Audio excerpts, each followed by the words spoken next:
అందరికీ వాళ్ళ వాళ్ళ కోరికలు నెరవేర్చుతారు. ఎవరైతే ఈరోజు భోజన కార్యక్రమానికి తమ శక్తి కొద్ది కానుకలు సమర్పించి భోజనాలు ఏర్పాటు చేసేదానికి సహకరించినారో వాళ్ళందరికీ వాళ్ళ ఇళ్లలో అభివృద్ధి ప్రసాదించారు. ₹1 100 ప్రసాదించారు. వాళ్ళకు రాబోయే కష్టాలు రాబోయే ప్రమాదాలను తొలగించండి. వాళ్ళ ఇంట్లో అభివృద్ధి ప్రసాదించండి. భార్య భర్తల్లో ప్రేమ అనురాగాలు ప్రసాదించండి. ఎవరెవరైతే చదువుకొని ఉద్యోగాల కోసం అన్వేషిస్తున్నారో వాళ్ళకు ఉద్యోగ అవకాశాలు కల్పించండి.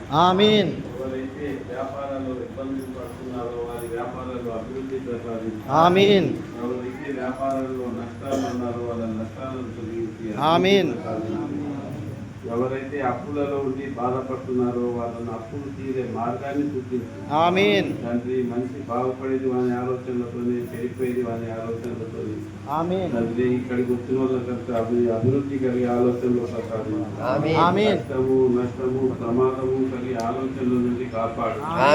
ఎంతో మంది ఆశపడి ఇక్కడికి వచ్చిన వాళ్ళ కోరికలు నెరవేర్చి వాళ్ళ కోరికలు నెరవేర్చి ఒకరు ఒక సృష్టికర్త గురువు దత్తగిరి స్వామి వారు ఇచ్చిన రక్షణ కవచాన్ని వాళ్ళకు అందించినాము తండ్రి. వాళ్ళ ఇళ్లలో అభివృద్ధి ప్రసాదించి సమస్త దోషాల నుండి కాపాడు. మేము చేసిన ఈ ప్రార్థనలు దయతో అంగీకరించి ఇక్కడ ప్రశాంతంగా రాత్రి పండుకునేప్పుడు మనసులో ఏమేమి ఉన్నాయో ఆ సంకల్పాలు మనసులో ఒకసారి తలుచుకొని దేవుడా వెళ్ళి మాకు ప్రసాదించండి.